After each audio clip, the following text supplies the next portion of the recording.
सबसे पहले इस संवाददाता सम्मेलन में आए हुए मैं अपने सभी पत्रकार साथियों का, और मैं देख रहा हूं कि कुछ ऐसे दोस्त भी हैं जगह की कमी के चलते कमरे में आ नहीं पाए हैं लेकिन सुन रहे हैं बाहर खिड़कियों से। मैं आप सबका स्वागत करता हूं और मंच पर उपस्थित AICC ऑर्गेनाइजेशन के जनरल सेक्रेटरी वेणु जी, जनरल सेक्रेटरी सुरजेवाला जी, SC डिपार्टमेंट के चेयरमैन नितिन राउत जी, बिहार के प्रभारी भक्त चरण दास जी, बिहार के अध्यक्ष मदन मोहन झा जी और कांग्रेस पार्टी के ट्रेजरर पवन बंसल जी, हमारे युवा साथी और गुजरात कांग्रेस के वर्किंग प्रेसिडेंट भाई हार्दिक पटेल जी, और हमारे आंदोलन में कदम से कदम मिलाकर हर घड़ी हमारा साथ देने वाले हमारे साथी बडगाम से निर्दलीय विधायक साथी जिग्नेश मेवानी जी, मैं आप सबका आभार व्यक्त करता हूं। और मैं अपने पत्रकार साथियों से कुछ चीज़ों को लेकर मुखातिब हूं। उससे पहले आज ये एक ऐतिहासिक दिन है। आज शहीद आज़म भगत सिंह की जयंती है। लोग शहीद होते हैं, भगत सिंह शहीद आज़म हैं। शहीद आज़म इसलिए हैं कि आज हम लोग जहां माल्यार्पण करने के लिए गए थे, शहीद पार्क, वो शहीद पार्क एक ऐतिहासिक पार्क है। वो हिस्सा है फिरोज शाह कोटला फोर्ट का, जहां पर चंद्रशेखर आज़ाद जी की अध्यक्षता में हिंदुस्तान रिपब्लिकन आर्मी की गुप्त मीटिंग हो रही थी। अंग्रेज़ों के ज़माने में क्रांतिकारी छुपकर मीटिंग किया करते थे। नौजवान तरुण भगत सिंह एक प्रपोजल लेकर के आए कि हिंदुस्तान रिपब्लिकन आर्मी का नाम अब हिंदुस्तान सोशलिस्ट रिपब्लिकन आर्मी होना चाहिए।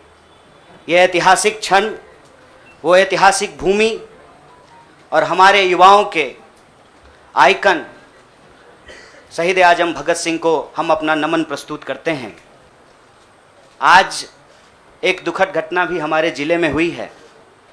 वज्रपात के चलते 2 बच्चियों का निधन हो गया है। मैं इस मंच से उनके प्रति शोक व्यक्त करता हूं और उनके परिवार के प्रति अपनी संवेदना व्यक्त करता हूं। दोस्तों, मुझे लगता है कि बहुत कुछ कहने की ज़रूरत नहीं है। आजकल सूचना क्रांति के इस दौर में हमसे ज़्यादा मालूम हमारे पत्रकार साथियों को होता है।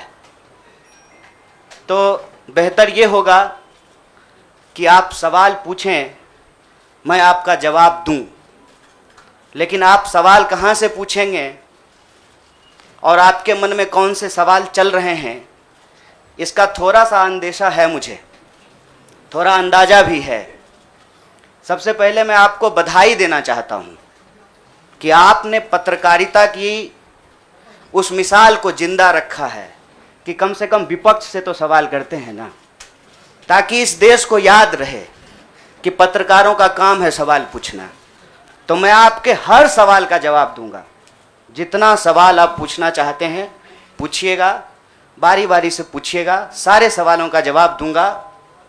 बस एक सवाल का जवाब जो मुझे लगता है कि आप सबके मन में होगा कि आप कांग्रेस पार्टी क्यों ज्वाइन किए हैं, उस सवाल का जवाब दे करके मैं हमारे जो अध्यक्ष हैं उनकी तरफ मुखातिब होऊंगा, माइक उनको समर्पित करूंगा। मैं कांग्रेस पार्टी इसलिए ज्वाइन कर रहा हूं कि मुझे ये महसूस होता है कि इस देश में कुछ लोग, वो सिर्फ लोग नहीं हैं, वो एक सोच है। वो इस देश की सत्ता पे ना सिर्फ काबिज हुए हैं, इस देश की चिंतन परंपरा, संस्कृति, इसका मूल्य, इसका इतिहास, इसका वर्तमान और इसका भविष्य खराब करने की कोशिश कर रहे हैं। वो जो सोच है, उस सोच के बारे में आप अपने आप समझ जाएंगे, क्योंकि कहीं मैंने पढ़ा था कि आप अपने दुश्मन का चुनाव कीजिए, अपने विपक्ष का चुनाव कीजिए, दोस्त अपने आप बन जाएंगे। तो हमने ये चुनाव किया है। हम इस देश की सबसे पुरानी पार्टी, सबसे लोकतांत्रिक पार्टी, मैं जोर दे करके बोल रहा हूं लोकतांत्रिक पार्टी, ताकि आप लोग परिवारवाद पे सवाल जरूर कीजिएगा। लोकतांत्रिक पार्टी में हम इसलिए शामिल होना चाहते हैं कि हमको लगता है, और सिर्फ हमको नहीं लगता है, इस देश के लाखों करोड़ों नौजवानों को ये लगने लगा है कि अगर कांग्रेस नहीं बचा तो देश नहीं बचेगा। और ये बात मैं आपको स्पष्ट कर देता हूं, देश में प्रधानमंत्री अब भी हैं, देश में प्रधानमंत्री इससे पहले भी थे, देश में आगे भी प्रधानमंत्री होते रहेंगे। लेकिन आज जब हम लोग श्री राहुल गांधी जी के उपस्थिति में फॉर्मली कांग्रेस पार्टी का फॉर्म भर रहे थे, तो साथी जिग्नेश ने संविधान की कॉपी दी और हमने उनको भगत सिंह, गांधी और अंबेडकर की तस्वीर प्रस्तुत किया, क्योंकि हमारा यह मानना है कि आज इस देश को भगत सिंह की वीरता की जरूरत है, भगत सिंह के साहस की जरूरत है। आज इस देश को अंबेडकर की समानता की जरूरत है, और आज इस देश को गांधी की एकता की जरूरत है। गांधी जब कहते हैं रघुपति राघव राजा राम, पतित पावन सीताराम, ईश्वर अल्लाह तेरो नाम, सबको सन्मति दे भगवान, ये गांधी की एकता है। जब अंबेडकर कहते हैं कि किसी भी समाज का मूल्यांकन वहां महिलाओं की क्या स्थिति है इस बात से होगा, तब वो समानता की वकालत कर रहे होते हैं। मैं नहीं मानता हूं कि डॉक्टर बाबा साहब भीमराव अंबेडकर किसी एक समुदाय के नेता थे। कांग्रेस पार्टी ने, संविधान सभा ने डॉक्टर बाबा साहब भीमराव अंबेडकर को संविधान बनाने की जिम्मेवारी दी, और उस संविधान के प्रियम्बल में यह लिखा है, हम भारत के लोग भारत को एक प्रभुत्व संपन्न समाजवादी धर्मनिरपेक्ष लोकतांत्रिक गणराज्य बनाने के लिए, इसमें समानता न्याय के मूल्य निहित हैं। और जब भगत सिंह कहते हैं कि आप व्यक्ति को कुचल सकते हैं, विचारों को नहीं, आप बम और पिस्तौल से कभी इनकलाब नहीं ला सकते हैं, उस साहस की जरूरत है हमको। मुझे नहीं लगता है, मेरे बहुत सारे राजनीतिक दोस्तों को यह लगता है। मुझे लगता है कि यह देश 47 से पहले वाली स्थिति में चली गई है, लेकिन जिनको लड़ना है उनके पॉलिटिकल इमेजिनेशन में आज भी हर कोई अपना अपना शोरूम बचाने के चक्कर में है। रे भाई, मॉल में आग लग गया है, दुकान बचाओगे? बस्ती में जब आग लग जाती है ना, बेडरूम की चिंता नहीं करनी चाहिए।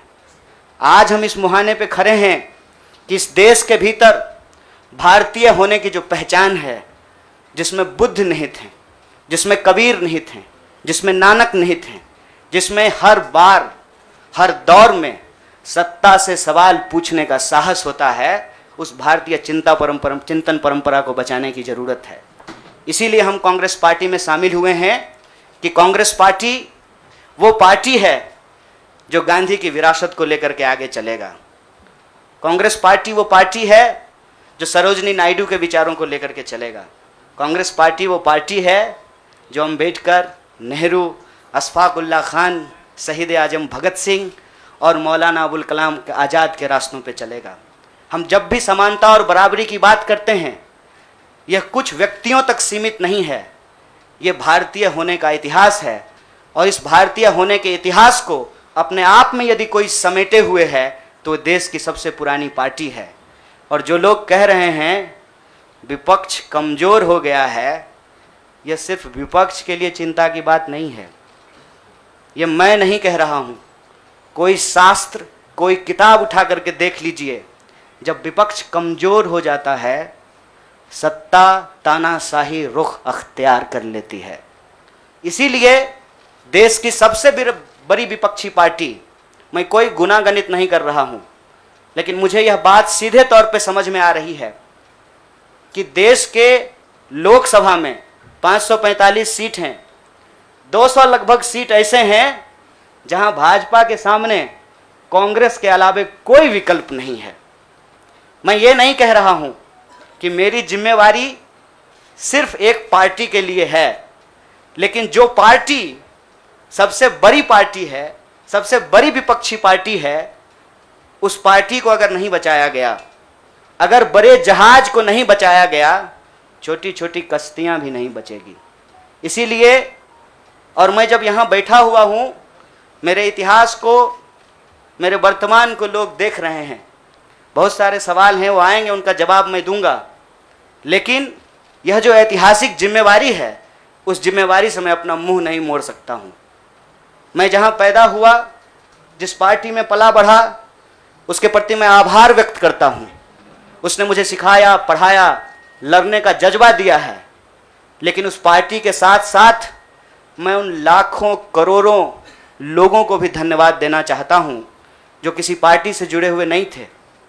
अपने स्कूल के व्हाट्सएप ग्रुप में जब हम लोगों के ऊपर अनावश्यक आरोप मढ़े जाते हैं तो अपने दोस्तों से लड़ रहे थे, अपने घरों में डिनर टेबल पर लड़ रहे थे। लोगों की दोस्तियां टूट गई हम लोगों के आंदोलन के समर्थन में, और मैं मजाक नहीं कर रहा हूं, लोगों के डिवोर्स तक हो गए। ये जो देश में एक वैचारिक संघर्ष छिड़ा है, उस वैचारिक संघर्ष को कांग्रेस पार्टी ही नेतृत्व दे सकती है, यह हमारा भरोसा है।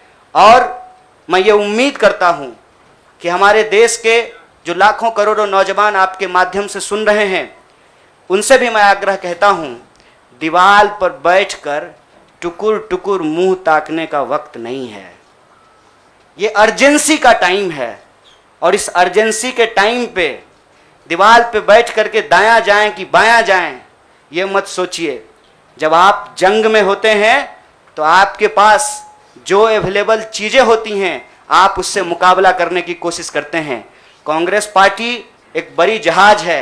अगर कांग्रेस पार्टी बचेगी तो हमारा मानना है इस देश के लाखों करोड़ों नौजवानों की आकांक्षाएं बचेंगी, गांधी की मीमांसा बचेगी, भगत सिंह के सपनों का भारत बचेगा, और डॉक्टर बाबा साहब भीमराव अंबेडकर की समानता का भारत का निर्माण संभव हो पाएगा। इसी आशा और उम्मीद के साथ मैं इस पार्टी से जुड़ा हूं, और मुझे पूरा भरोसा है कि कांग्रेस पार्टी जो अपने आप को एक लोकतांत्रिक पार्टी कहती है, आज़ादी के साथ, अपनी पूरी मुखरता के साथ सत्ता से सवाल पूछना और लोगों के हक के लिए लड़ना भिड़ना संघर्ष करने में हमारे साथी रहेंगे, हमारे सहयोगी रहेंगे। और ये परिवार संघ परिवार नहीं, वो क्या परिवार जो परिवार छोड़कर परिवार बनाना पड़े, वो परिवार जो आपको परिवार छोड़ने के लिए नहीं कहता है, कहता है कि अपने परिवार में रहिए।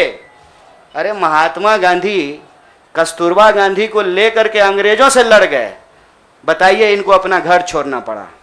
कोई जरूरी है क्या? घर परिवार के साथ रहना है। डॉक्टर बाबा साहब भीमराव अंबेडकर भी अपने परिवार के साथ रहते थे। आप जितने बड़े लोग हैं उनका इतिहास उठा करके देख लीजिए, सब लोग अपने परिवार के साथ रहते थे। वो परिवार छोड़ करके बनने वाला परिवार नहीं। न्याय, बराबरी और संघर्ष के लिए इस परिवार में मैं शामिल हुआ हूं। सभी सदस्यों के प्रति, देश के अंदर फैले हुए लाखों करोड़ों कार्यकर्ताओं को अपना आभार व्यक्त करता हूं। बहुत बहुत शुक्रिया, बहुत बहुत धन्यवाद। शुक्रिया। मैं अब जिग्नेश भाई से प्रार्थना करूंगा कि वो अपनी बात कहेंगे। जिग्नेश जी आ जाएगा।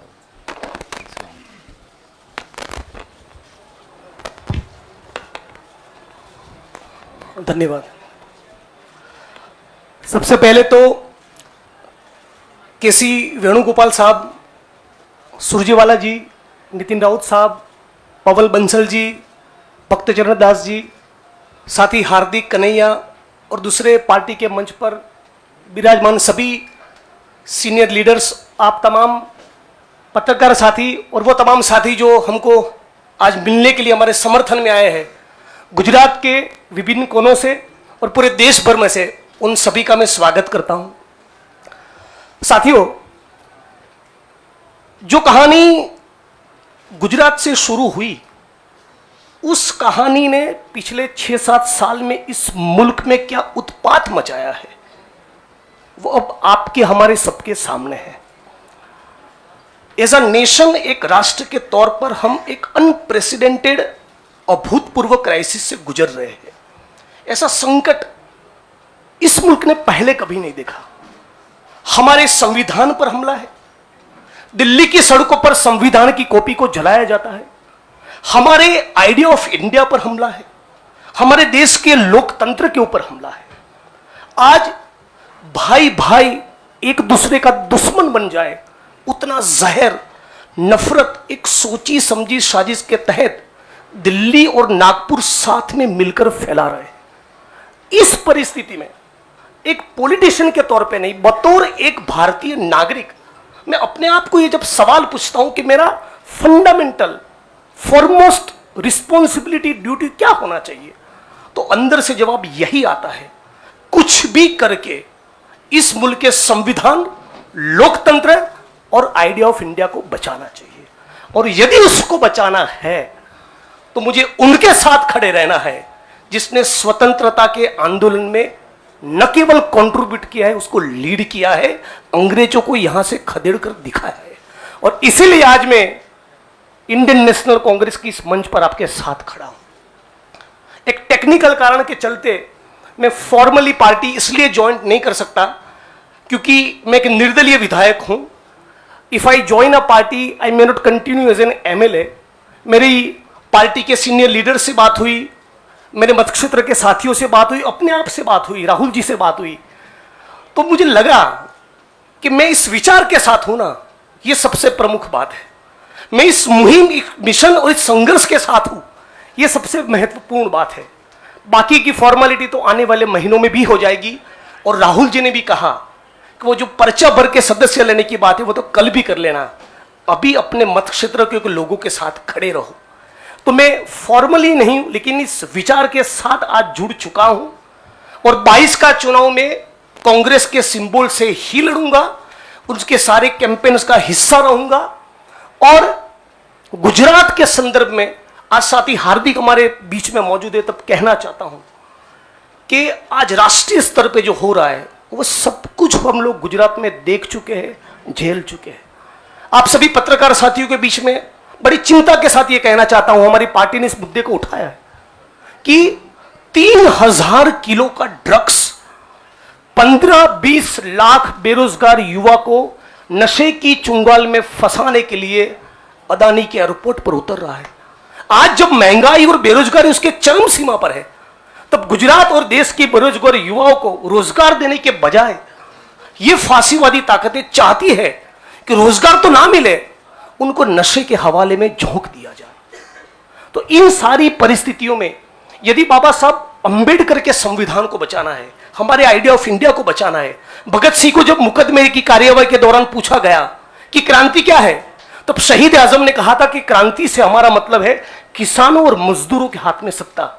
माननीय प्रधानमंत्री जब अमेरिका से वापस आते हैं तो भाई विस्टा का काम ठीक ठाक चल रहा है ना, नई पार्लियामेंट का, वो देखने के लिए जाते हैं, किसान को मिलने के लिए नहीं जाते। तो किसान हो, मजदूर हो, दलित हो, आदिवासी हो, महिलाएं हो, सबके ऊपर एक जो अनप्रेसिडेंटेड हमला है, इसको रोकने के लिए मैं भारत की जनता को, भारत के 21 करोड़ दलितों को और सारे लाखों करोड़ों युवाओं को अपील करता हूं, सेंस ऑफ अर्जेंसी के साथ अभी वक्त नहीं है, कूद पड़िए, एक नया आंदोलन छिड़ने वाला है। स्वतंत्रता के आंदोलन की जो रौनक थी, वो जो चार्म था, वो जो माहौल था, हमको वो क्रिएट करना पड़ेगा। यहां पर तमाम वो लोग जो सचमुच मानते कि देश को बचाना है, उन सभी को हम अपील करते हैं कि इस प्लेटफॉर्म के साथ जुड़िए। ये एक मिशन है और इसको मिशन की तरह लीजिए। और मुझे पूरी उम्मीद है, जैसे कि साथी कन्हैया ने बचाया, कि डेमोक्रेसी के हमारे इस मुल्क में बहुत डीप रूट्स है, पार्टी के भी डीप रूट्स है। तो साथ में मिलकर हम लोग लड़ेंगे, संघर्ष करेंगे और इस मुल्क को बचा पाएंगे। आप तमाम साथियों का मैं दोबारा स्वागत करता हूं और दोबारा इस प्लेटफॉर्म के माध्यम से पूरे देश की जनता को अपील करता हूं, सेंस ऑफ अर्जेंसी के साथ तुरंत जुड़िए। एक बहुत जबरदस्त माहौल हम लोगों को खड़ा करना चाहिए। मैं साथी हार्दिक, कन्हैया और दूसरे यंगस्टर्स के साथ पूरे देश में हम लोग जाएंगे और हजारों लाखों युवा इस प्लेटफॉर्म में जुड़े, आईएनसी के साथ जुड़े, कांग्रेस पक्ष के साथ जुड़े, इसके लिए लग जाएंगे। आप तमाम साथियों का शुक्रिया। आपके सवाल भी बाद में लेंगे। मित्र ने कुछ बात कही थी, मैंने सोचा मेरी तो मानते नहीं, शायद छोटे की मान लें। All right, then we will go to somebody who, yes ma'am, we'll begin with you. मेरा सवाल कन्हैया आपसे है। आपने कहा कि आप कांग्रेस पार्टी इसलिए ज्वाइन कर रहे हैं क्योंकि कहीं ना कहीं आपको लगता है कि कांग्रेस खतरे में है, कांग्रेस को बचाना जरूरी है। जैसे आपने कहा कि कांग्रेस बड़ा शिप है और अगर छोटे शिप अगर ये डूब गया तो बाकी भी डूब जाएंगे, तो आपको लग रहा है you have come here as a saviour to Congress. Madam ji बुरा मत मानिएगा, लगता है कि सवाल आप पहले ही सोच लिए थे। मैंने ये नहीं कहा था कि कांग्रेस खतरे में है, हमने कहा देश खतरे में है, लोकतंत्र खतरे में है, आइडिया ऑफ इंडिया खतरे में है। आपने वो वीडियो देखा क्या, लाश के ऊपर डांस देखा ना, दिल पसीज गया होगा आपका। आपको नहीं लगा कि मैं इसके लिए कुछ कर पाऊँ, कुछ भी कर जाऊँ जो मैं कर सकती हूँ। आप जब सुनती होंगी कि बलात्कार हो गया है किसी महिला के साथ, आपका गुस्से से जो है ना पूरा शरीर कांप जाता होगा। देश खतरे में है। पार्टियां तो बनती रहेंगी, पार्टियों की कोई कमी है क्या? हर शाम पार्टी होती है इस देश में। पार्टी नहीं बचाना है, देश बचाना है, और देश बचाने की मुहिम में जो पार्टी रहेगी वो पार्टी भी बचेगी। और मुझे इस बात को कहने में कोई दो राय नहीं है। मैंने जितना इतिहास पढ़ा है अभी तक का एनसीईआरटी में जो लिखा हुआ है, अब अगले बार 2024 में क्या लिखा जाएगा नहीं पता, उसमें तो यही है कि देश को आज़ादी जो है वो महात्मा गांधी ने, सुभाष चंद्र बोस ने, सरदार वल्लभ भाई पटेल ने, क्या भाई हार्दिक, इन लोगों ने ही दिलाया ना, यही लोग लड़े थे। जो माफ़ी मांगे वो वीर हो गए। आप सोचिएगा इसको। जो गोडसे को भगवान मानते हैं वो भाषण दे रहे हैं अमेरिका में जाकर के गांधी के ऊपर। हमारे गांव में एक गाना आता था, गांधी जी के भजन करे गांधी के हत्यारा। कितना अजीब लगता होगा आपको। देखिएगा वो फोटो जब हमारे देश के प्रधानमंत्री गांधी पे माल्यार्पण करते हैं। जीवन भर शाखाओं में कसम लिए होंगे कि गोडसे के सपनों का देश बनाएंगे और गांधी पे माला चढ़ा रहे हैं। See, I am not here to save the party, please, I am respecting you as a citizen, you can respect my right. देश खतरे में है, और ये सिर्फ मैं नहीं कह रहा हूं, ये मुझे लगता है आप भी सोचते होंगे। समझ रहे हैं, अंग्रेजी का वो फ्रेज है dancing on dead, dead body पे कोई नाच रहा है। उस दिन खाना तो नहीं खाया गया। आप सोच के देखिए, आप इस पे विचार करके देखिए। मेरे गांव में अगर किसी की मौत हो जाए तो पूरे गांव में खाना नहीं बनेगा। हजारों लोग मर गए। देखे 71 वर्ष की उम्र में प्रधानमंत्री के लिए सोहर गाया गया। नया बच्चा जब पैदा होता है ना तो पूर्वांचल में सोहर गाते हैं लोग। प्रधानमंत्री बूढ़े हो गए हैं, उनके लिए सोहर गाया जा रहा है। तब जब अभी तुरंत लाखों लोगों की जान चली गई, ऑक्सीजन नहीं मिल रहा था, अस्पताल में बेड नहीं मिल रहे थे। आप में से कोई भी ऐसा इंसान है जिसके कोई जानने वाले नहीं मरे हो इसमें, इस क्राइसिस में? इतना बड़ा क्राइसिस जिसके देश में हुआ हो अभी तुरंत, वो अपने जन्मदिन का जश्न मनाएगा? ये भोंडापन है। इस संस्कृति को बचाने की जरूरत है, और इस संस्कृति को बचाने के लिए मुझे लगता है कि कांग्रेस पार्टी में क्षमता मौजूद है। लोगों को यह बात पसंद हो या ना पसंद हो, हकीकत यह है कि पार्लियामेंट में सबसे बड़ी पार्टी कांग्रेस पार्टी है।